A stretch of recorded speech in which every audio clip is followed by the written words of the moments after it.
kalau misalnya momen itu kan nggak bisa diulang. Jadi aku pengennya kayak anak pertama juga aku ngabisin waktu hampir setahun sama Ali gitu kan. Jadi tapi itu tuh aku ngerasa beda banget. Jadi bondingnya dapet. Terus aku ngerasa kayak oh ngurusin anak tuh kayak gini ya. Oh berarti dulu mamaku kayak gini. Oh ngurusin anak empatinya, terus habis itu dia nyusunya, bener-bener ya memang harus butuh komitmen sih, harus butuh kerjasama dan support yang bagus. Dan emang itu kan udah didiskusiin sama aku dan suami, jadinya ya aku nggak ada masalah. Jadi suami sama ini membantu support aja ya, dan nggak ada masalah dalam bagi-bagi tugasnya. Nggak ada sih, karena kan kalau misalnya udah aku lagi di rumah juga aman-aman aja, anak-anak gitu kan bareng gitu. Kalau misalnya suami lagi pergi kerja, kalau suami udah di rumah juga dia kan pasti bantuin tuh, bantuin ngurus anak, terus bantuin main-main, ya udah kayak gitu aja. Pernah ngasih rasa gitu? Anak pertama aku lumayan ini sih sempat mengalami baby blues ya, karena waktu itu aku sempet apa bilangnya ya, kayak ngerasa gimana sih perubahan yang namanya tadi dulu gadis, terus habis itu kayak freedom ya, maksudnya free aja gitu, nggak ngurusin apa-apa. Tiba-tiba waktu itu lockdown ya kan, aku nikahnya juga lockdown, pandemik, dikurung di dalam satu kamar, ibaratnya kita nggak bisa ngapa-ngapain, nggak bisa kemana-mana, terus ngurusin anak, ya pasti kaget ya. Jadi ya itu sih pasti ada stresnya tuh awal ada, tapi ternyata ya itu aku belajar, ternyata kita butuh support yang lebih dari lingkungan kita.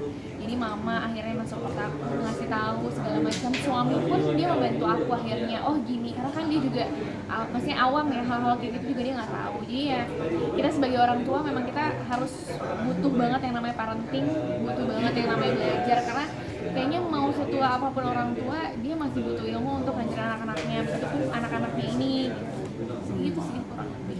Tapi anak kedua ini sempat baby blues juga nggak? Enggak sih, alhamdulillah lebih santai malah kalau aku bilang. Kalau yang pertama kan kayaknya panik ya, serba panik, gak boleh dipegang apa segala macam, pokoknya ketakutannya berlebihan. Kalau anak kedua lebih santai, terus lebih apa ya, ngejalaninnya lebih santai sih, nggak kayak anak pertama. Ada tipsnya nggak sih Mbak supaya lebih santai gitu buat ibu-ibu yang mau punya anak nih? Apa ya tipsnya?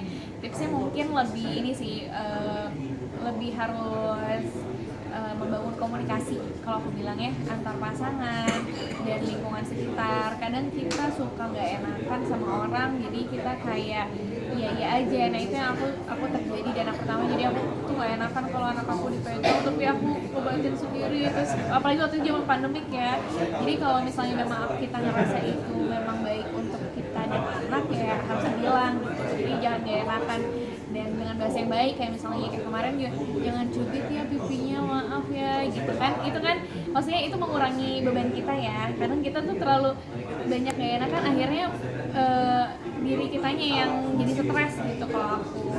Makanya akhirnya ya diskusi terus support system juga udah terjalin dan terbangun, akhirnya anak kedua bisa lebih santai. Dan sebenarnya ya takut berlebihan itu sih, karena anak pertama kan belum ada pengalaman ya, jadi wajar banget sebenarnya.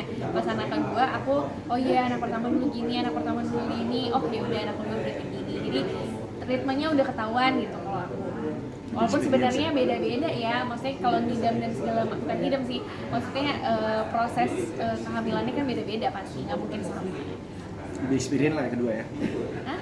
Anak kedua lebih experience dari sebelumnya. Iya, pengalaman lah beda deh. Akhirnya saya kan kedua, apakah ada keinginan lagi nambah dari berapa?